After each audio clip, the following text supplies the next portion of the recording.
ಪಾರ್ವತಮ್ಮನವರು ಒಂದಷ್ಟು ಹಣದ ಸಹಾಯ ಮಾಡಿ ಮನೆ ಪೂರ್ತಿ ಆಗೋದಕ್ಕೆ ವ್ಯವಸ್ಥೆ ಮಾಡಿದ್ದರು. ಆದರೆ ಅಷ್ಟೊಂದು ದುಡ್ಡು ಅವ್ರ ಕೈಯಲ್ಲಿ ಇರಲಿಲ್ಲ. ಆಗ ಅವರಿಗೆ ಮತ್ತೆ ನೆರವಾದವರು ಪಾರ್ವತಮ್ಮ ರಾಜ್ಕುಮಾರ್. ಬೆಳಗ್ಗೆ 4 ಗಂಟೆಗೆ ಎದ್ದೇಳ್ತಾ ಇದ್ರು. ಎದ್ದುಬಿಟ್ಟು ಒಂದು ಹಸುವಿನ ಕೊಟ್ಟಿಗೆ ಅದರ ಎಲ್ಲ ಗಂಜಲವನ್ನು ತೊಳೆದು ಹಸುದ ಹಾಲು ಹಿಂಡಿ ಆ ಹಸುವನ್ನು ತಾನೇ ಕ್ಯಾನಿನಲ್ಲಿ ಹಾಕ್ಕೊಂಡು ಸೈಕಲ್ನ ಹ್ಯಾಂಡಲ್ನಲ್ಲಿ ಸಿಕ್ಕಿಸ್ಕೊಂಡು ತಾನಾಗಿ ಎಲ್ಲ ಮನೆಗೆ ಸಪ್ಲೈ ಮಾಡ್ಕೊಂಡು ಬರ್ತಾ ಇದ್ದ ದರ್ಶನ್. ಹೊತ್ತಿಗೆ ಒಬ್ಬ ಬಂದು ಎಳ್ದು ಬಿಡ್ತಾನೆ ಕ್ಯೂನಿಂದ ಹೇಳ್ತಾನೆ, ಏನನ್ನು ಮುಂದೆ ಹೋಗ್ಬಿಟ್ಟಿದೆ ಅಂತೇಳಿ. ಅಷ್ಟರಲ್ಲಿ ಇವನಿಗೆ ತುಂಬ ಬೇಜಾರಾಗ್ತದೆ, ಅನ್ನೆಲ್ಲ ಬಿದ್ದುಬಿಡ್ತದೆ. ಸುದೀಪದು ಕೈ ಬಿಟ್ಟು ಹೋಯ್ತು. ಕೊನೆಗೆ ಸಿಕ್ಕಿದ್ದು ದರ್ಶನಿಗೆ ಈ ಅವಕಾಶ. ಹೀರೋ ಪಾತ್ರಕ್ಕಾಗಿ ಹೋಗ್ತಾ ಇರುವಾಗ ತುಂಬ ನಿರ್ಮಾಪಕರು ಅವರ ಹೈಟ್ ನೋಡ್ಬಿಟ್ಟು ಬೇತಾಳ ಅಂತ ತಮಾಷೆ ಮಾಡಿದ್ದಿದೆ. ನಮಸ್ಕಾರ, ಗಣೇಶ್ ಕಾಸರಗೋಡು, ನಾನು ಸುದ್ದಿ ಮನೆಯಿಂದ. ಗೆಳೆಯರೆ, ಇವತ್ತು ನಾನು ಒಂದು ಕುಟುಂಬದ ಆತ್ಮಹತ್ಯೆ ಯತ್ನದಂಥ ಒಂದು ಘೋರ ಘಟನೆಯ ಬಗ್ಗೆ ಹೇಳಲಿಕ್ಕೆ ಹೊರಟಿದ್ದೀನಿ. ಇದೇನಪ್ಪ ಆರಂಭದಲ್ಲೇ ನೆಗೆಟಿವ್ ಆದಂಥ ಸುದ್ದಿಯನ್ನು ಹೇಳ್ತಾ ಇದ್ದಾನೆ ಈತ ಅಂತ ತಿಳ್ಕೊಬೇಡಿ. ಅದಕ್ಕೂ ಮೊದಲು ಇದು ಖಂಡಿತವಾಗಲೂ ಇದು ದರ್ಶನ್ ಅವರ ಕುಟುಂಬದ ಬಗ್ಗೆ ನಾನು ಹೇಳ್ತಾ ಇರೋದು ಮಾತು. ತೂಗುದೀಪ ಶ್ರೀನಿವಾಸ್, ಮೀನಾ ದಂಪತಿ ಮೈಸೂರಿನ ಸಿದ್ಧಾರ್ಥ ಲೇಔಟ್ನಲ್ಲಿ ಒಂದು ಮನೆ ಕಟ್ಕೊಂಡಿದ್ದಾರೆ. ಆ ಮನೆ ಹೆಸರು ಮೂಪ ಕೃಪಾ. ಮೂ ಅಂದರೆ ಮುತ್ತುರಾಜ್, ಪಾ ಅಂದರೆ ಪಾರ್ವತಮ್ಮ, ಕೃಪಾ. ಇದರ ಹಿನ್ನೆಲೆಯಲ್ಲಿ ಒಂದು ಸ್ಟೋರಿ ಇದೆ. ಆ ಮನೆಯನ್ನು ಕಟ್ಟಲಿಕ್ಕೆ ಹೊರಟಾಗ ತೂಗುದೀಪ ಶ್ರೀನಿವಾಸ್ ಅವರ ಕೈಲಿ ದುಡ್ಡು ಸ್ವಲ್ಪ ಕಮ್ಮಿ ಆಯಿತು. ಆ ಕಾರಣಕ್ಕಾಗಿ ಪಾರ್ವತಮ್ಮನವರು ಒಂದಷ್ಟು ಹಣದ ಸಹಾಯ ಮಾಡಿ ಮನೆ ಪೂರ್ತಿ ಆಗೋದಕ್ಕೆ ವ್ಯವಸ್ಥೆ ಮಾಡಿದ್ದರು. ಈ ಕಾರಣಕ್ಕಾಗಿ ಅವರ ಬಾಂಧವ್ಯದ ನೆನಪಿಗಾಗಿ ಮೂಪಾ ಕೃಪಾ ಅಂತ ಹೆಸರಿಟ್ಟಿದ್ದಾರೆ. ಈ ಮೂಪಾ ಕೃಪದ ಮೆಂಬರ್ಸ್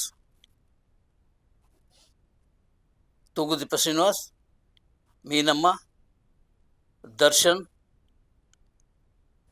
ದಿನಕರ್ ಮತ್ತು ಅವರ ಒಬ್ಬ ಅಕ್ಕ.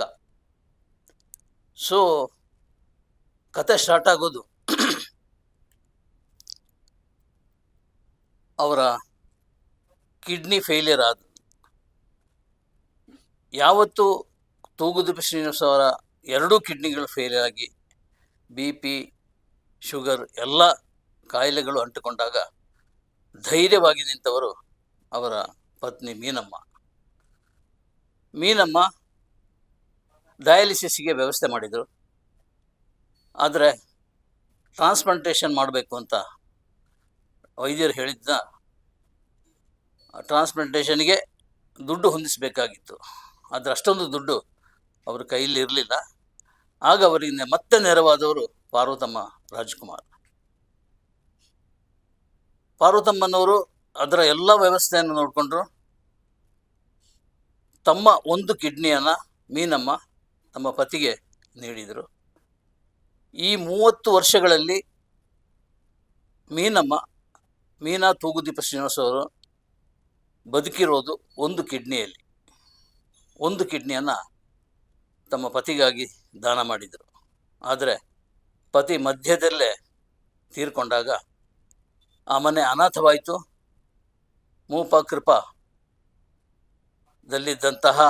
ಅಷ್ಟೂ ಮೆಂಬರ್ ಘೋರವಾದಂಥ ಬಡತನಕ್ಕೆ ಈಡಾದರು. ಇಂಥ ಒಂದು ಸಂದರ್ಭದಲ್ಲಿ ಬೇರೆ ದಾರಿ ಕಾಣದೆ ಮೀನಮ್ಮ ಅವರು ಒಂದು ನಿರ್ಧಾರಕ್ಕೆ ಬರ್ತಾರೆ. ತಮ್ಮ 3 ಮಕ್ಕಳು ಮತ್ತು ತಾವು ಒಟ್ಟು 4 ಜನ ಧರ್ಮಸ್ಥಳಕ್ಕೆ ಹೋಗ್ತಾರೆ. ಧರ್ಮಸ್ಥಳಕ್ಕೆ ಹೋಗಿ ಅಲ್ಲಿ ಮಂಜುನಾಥನ ದರ್ಶನ ಮಾಡ್ತಾರೆ. ಮಂಜುನಾಥನ ದರ್ಶನ ಮಾಡಿದಾಗ ಯಥಾ ಪ್ರಕಾರ ಹೆಗಡೆಯವರನ್ನು ನೋಡದೆ ಬರುವುದು ಹೇಗೆ, ಹೆಗಡೆಯವರನ್ನು ನೋಡಲಿಕ್ಕೆ ಹೋದರು. ಅಲ್ಲಿ ತೀರ ಹತ್ತಿರದಲ್ಲಿ ಕೂತಂತಹ ಮೀನಮ್ಮ ಹೆಗಡೆಯವರಿಗೆ ಅದೇನೋ ಕಳೆ ಅದೇನೋ ಪ್ರೇತ ಕಳೆ ಅವ್ರ ಮುಖದಲ್ಲಿ ಗಮನಿಸಿದ್ರು ಹೆಗಡೆಯವರು. ಮೀನಮ್ಮ ತುಂಬ ನೊಂದುಕೊಂಡಿದ್ರು. ಆಗ ಕೇಳಿದರು, ಏನಮ್ಮ, ಯಾಕೆ ಯಾಕೆ ಏನಾಗಿದೆ, ಏನು ಸಮಸ್ಯೆ ನಿಂತು ಅಂತ. ಆ ಹೊತ್ತಿನಲ್ಲಿ ಮೀನಮ್ಮ ಹೇಳಿದರು, ನಾನು ಬೆಂಗಳೂರಿಂದ ಧರ್ಮಸ್ಥಳಕ್ಕೆ ಬಂದಿರೋದೇ ಆತ್ಮಹತ್ಯೆ ಮಾಡ್ಕೊಳ್ಳಿಕ್ಕಾಗಿ. ಈ 3 ಮಕ್ಕಳನ್ನು ನೇತ್ರಾವತಿ ನದಿಗೆ ಹಾಕಿ ನೂಕಿ ನಾನೂ ಹಾರಿ ಆತ್ಮಹತ್ಯೆ ಮಾಡ್ಕೊಳ್ತಾ ಬಂದಿದ್ದೀವಿ ಅಂತ ಹೇಳಿದರು. ಹೆಗಡೆಯವರಿಗೆ ಗಾಬರಿ. ಏನಮ್ಮ ಹಿಂಗೆ ಹೇಳ್ತಾ ಇದ್ರ? ಇಲ್ಲ, ನನಗೆ ಸಾಕಾಗಿದೆ, ಬದುಕು ಸಾಕಾಗಿದೆ, ನಂಬ್ಕೊಂಡಿದ್ದಂಥ ನನ್ನವರು ಇಲ್ಲ, ಈ ಕಾರಣಕ್ಕೆ ನಾನು ಆತ್ಮಹತ್ಯೆ ಮಾಡ್ತೀನಿ ಅಂತ ಹಠ ಹಿಡಿದಾಗ ಭರವಸೆ ಕೊಡ್ತಾರೆ ಹೆಗಡೆಯವರು. ಕಾವಂದರು ಭರವಸೆ ಕೊಟ್ಟು, ನೀವೇನು ಯೋಚನೆ ಮಾಡಬೇಡಿ, ನಿಮ್ಮ ಮಕ್ಕಳಿದ್ದಾರೆ, ಗಂಡು ಮಕ್ಕಳು, ಅವರನ್ನು ನೋಡ್ತಾ ಇದ್ದರೆ ಯಾವುದೋ ಎತ್ತರಕ್ಕೆ ಬೆಳೆಯುವಂಥ ಎಲ್ಲ ಲಕ್ಷಣ ಅವರಲ್ಲಿದೆ, ಈ ಕಾರಣಕ್ಕೆ ಅವರನ್ನು ಕರ್ಕೊಂಡು ಸೀದಾ ಬೆಂಗಳೂರಿಗೆ ಹೋಗು, ಉಳಿದ ಏನೇ ಸಹಾಯ ಇದ್ದರೂ ಕೂಡ ನಾನು ಮಾಡ್ತೀನಿ ಅಂತ ಅಭಯ ಕೊಡ್ತಾರೆ. ಹಾಗೆ ಮೀನಮ್ಮ ಆ ಮಕ್ಕಳನ್ನು ಕರ್ಕೊಂಡು ಬೆಂಗಳೂರಿಗೆ ಬಂದು ಮತ್ತೆ ಜೀವನ ಕಟ್ಟಿ, ದರ್ಶನ್ ಏನೇನಾದರೂ, ನಮ್ಮ ದಿನಕರ್ ಏನೇನಾದರೂ ಎನ್ನುವುದರ ಹಿನ್ನೆಲೆಯಲ್ಲಿ ಈ ಕತೆ ಇದೆ. ಈ ಆತ್ಮಹತ್ಯೆ ಪ್ರಯತ್ನದ ಕತೆ. ಇದನ್ನು ಖುದ್ದು ದರ್ಶನ್ ಅವರೇ ಧರ್ಮಸ್ಥಳದ ಒಂದು ಫಂಕ್ಷನ್ನಲ್ಲಿ ಹೆಗಡೆಯವರ ಪಕ್ಕದಲ್ಲೇ ಇದ್ದಾಗ ಹೇಳಿದ ಕತೆ ದರ್ಶನ್ ಅವರು. ಹೀಗೆ ಬಂದಂಥ ಸಂದರ್ಭದಲ್ಲಿ ದರ್ಶನ್ಗೆ ಬೇರೆ ದಾರಿನೇ ಇರಲಿಲ್ಲ. ಎಲ್ಲಾದರೂ ಸೇರ್ಕೋಬೇಕು. ಸಿನಿಮಾ ಭಾರಿ ತುಂಬ ಇಷ್ಟದ ಫೀಲ್ಡ್, ತಮ್ಮ ತಂದೆಯವರು ಬೆಳೆದಂತಹ ಒಂದು ಫೀಲ್ಡ್. ಈ ಫೀಲ್ಡ್ನಲ್ಲೇ ನಾನು ಮುಂದುವರಿಬೇಕು ಅಂತ ಯೋಚನೆ ಮಾಡಿದರು. ಆಗ ಆ ಹೊತ್ತಿಗೆ ತೂಗುದೀಪ ಶ್ರೀನಿವಾಸ, ನಾನು ಸ್ವಲ್ಪ ಫ್ಲ್ಯಾಶ್ ಬ್ಯಾಕಿಗೆ ಹೋಗ್ತೀನಿ, ಮುಂದೆ ಹೋಗ್ತೀನಿ, ಹಿಂದೆ ಬರ್ತೀನಿ. ಸೊ ಆ ಕತೆ ಟೋಟಲ್ ಆಗಿ ಒಂದು ಸ್ಟೋರಿಯಾಗಿ ಕಾಣುತ್ತೆ. ಈ ಬದುಕಿರುವಾಗಲೇ ತೂಗುದೀಪ ಶ್ರೀನಿವಾಸ ಅವರು ಬದುಕಿರುವಾಗಲೇ ಅವರು ದರ್ಶನ ನೀನಾಸಂಗೆ ಸೇರ್ಲಿಕ್ಕೆ ಹೋಗ್ತಾರೆ ಅಭಿನಯ ತರಬೇತಿಗಾಗಿ. ಹೋಗುವಾಗ ಇವರು ಒಪ್ಪಲ್ಲ, ತೂಗುದೀಪ ಶ್ರೀನಿವಾಸ್, ನಾನು ಯಾವ ಕಾರಣಕ್ಕೂ ಮಕ್ಕಳನ್ನು ಸಿನಿಮಾ ರಂಗಕ್ಕೆ ಕಳಿಸಲ್ಲ, ಯಾಕಂದರೆ ನಾನು ಪಟ್ಟ ಪಾಡೆ ಸಾಕಾಗಿದೆ, ಆದ್ದರಿಂದ ಮಕ್ಕಳನ್ನು ಯಾರನ್ನು ಕಳಿಸಲ್ಲ, ದರ್ಶನ್ ಅಂತೂ ಹೋಗಲೇಬಾರ್ದು ಅಂತ ಹಠ ಹಿಡಿದಾಗ ತೂಗುದೀಪ ಶ್ರೀನಿವಾಸ್ ಅವರಿಗೆ ಗೊತ್ತಿಲ್ಲದೆ ಆ ಅಪ್ಲಿಕೇಶನ್ಗೆ ಸೈನ್ ಮಾಡಿದ್ದು ಮೀನಮ್ಮ. ಹಾಗೆ ಹೋದ ದರ್ಶನ್ ಅಲ್ಲಿ ಅಭಿನಯ ತರಬೇತಿ ಪಡೆದು ವಾಪಸ್ ಬರ್ತಾರೆ. ಬಂದಾಗ ಮತ್ತೆ ಯಥಾ ಪ್ರಕಾರ ಬಡತನ. ಇದಕ್ಕಿಂತ ಮೊದಲು ದರ್ಶನ್ ಬೆಳಗ್ಗೆ 4 ಗಂಟೆಗೆ ಎದ್ದೇಳ್ತಾ ಇದ್ರು.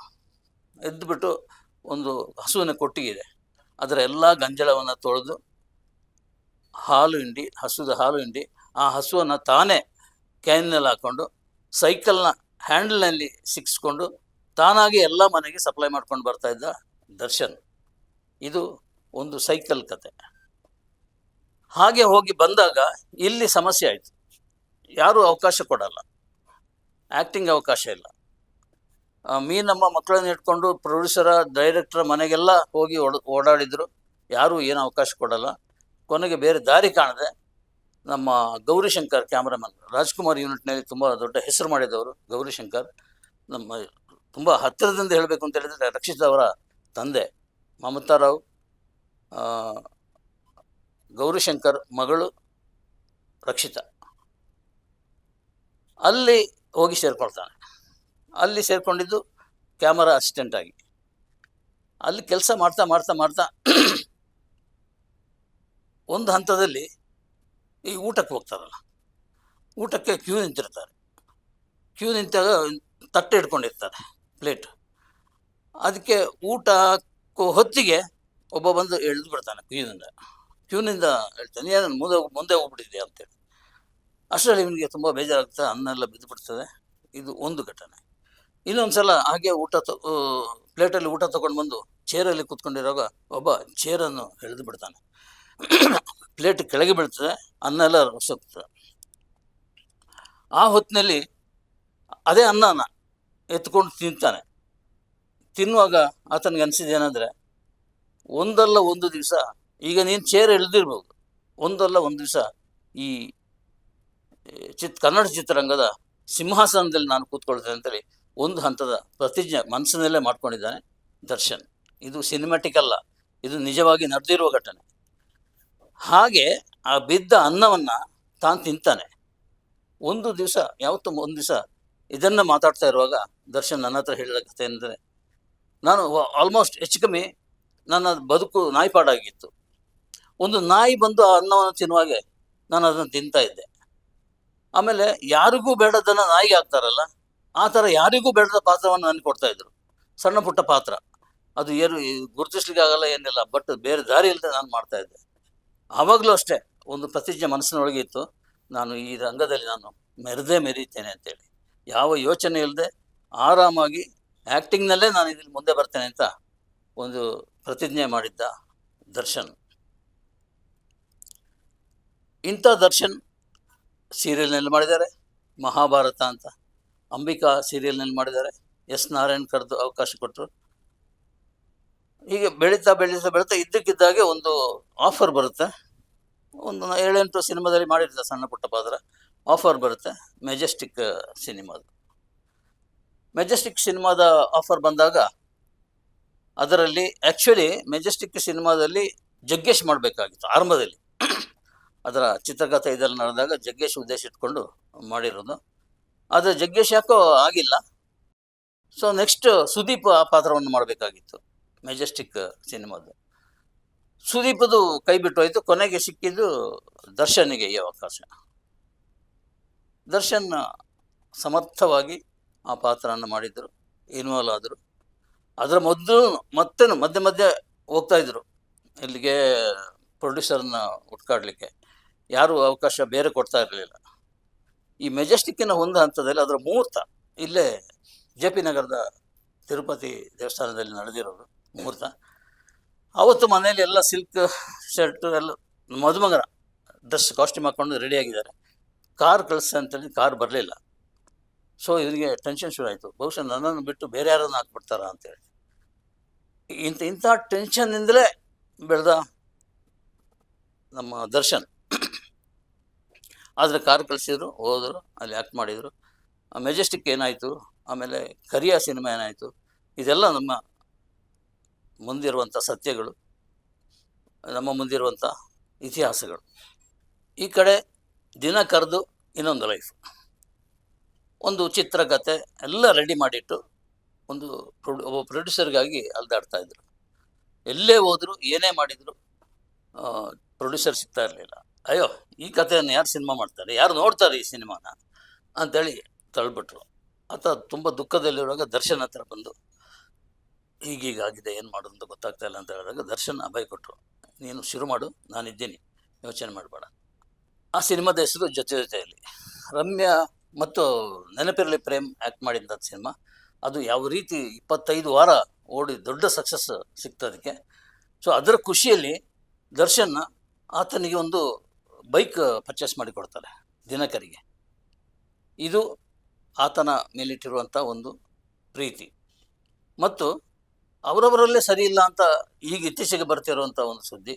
ಅಂಥದ್ದು ಏನಿದ್ದಾಗಿ ನನ್ನ ಮಟ್ಟಿಗೆ ಅಂಥದ್ದು ಏನಿದ್ದಾಗಿಲ್ಲ. ಯಾಕಂದರೆ ಜೊತೆಯಲ್ಲಿ ಸಿನಿಮಾಕ್ಕೆ ಫೈನಾನ್ಸ್ ಪೂರ್ತಿಯಾಗಿ ಅದರ ಖರ್ಚನ್ನು ನೋಡ್ಕೊಂಡಿದ್ದು ದರ್ಶನ್, ತಮ್ಮನಿಗೆ ಒಂದು ವ್ಯವಸ್ಥೆ ಆಗಿರಲಿ ಅಂತೇಳಿ. ಆದರೆ ಇದು ಯಾಕೆ ಅವರಿಬ್ಬರ ಮಧ್ಯದ ಒಂದು ತಿಕ್ಕಾಟ ಹುಟ್ಟುತ್ತೋ ಗೊತ್ತಿಲ್ಲ. ಅದು ಒಂದು ಬದಿಗಿರಲಿ. ಅದರ ಮಧ್ಯೆ ಒಂದು ದರ್ಶನ್ ಹೀರೋ ಪಾತ್ರಕ್ಕಾಗಿ ಹೋಗ್ತಾ ಇರುವಾಗ ತುಂಬ ನಿರ್ಮಾಪಕರು ಅವರ ಹೈಟ್ ನೋಡ್ಬಿಟ್ಟು, ಬೇತಾಳ ಅಂತ ತಮಾಷೆ ಮಾಡಿದ್ದಿದೆ. ಹೈಟು ಏನೋ ಇಷ್ಟ ಹತ್ರ ಹೆಂಗೆ ಆಗ್ತೀಯ ನೀನು, ಹೀರೋ ಹೆಂಗೆ ಸಾಧ್ಯ ಅಂತೇಳಿ ತಮಾಷೆ ಮಾಡಿ ಹೆಂಗೆ ಆಡಿ ಕಳಿಸ್ತಾ ಇದ್ರು. ಆದರೆ ಅದೇ ಬೇತಾಳ 6 ಅಡಿ ಕಟೌಟ್ ಆಗಿ ಇಡೀ ಕರ್ನಾಟಕದ ಜನರನ್ನೇ ಮೆಚ್ಚಿದ್ದು, ಅದು ಈಗ ನಾವು ನೋಡ್ತಿರುವ ಸತ್ಯ.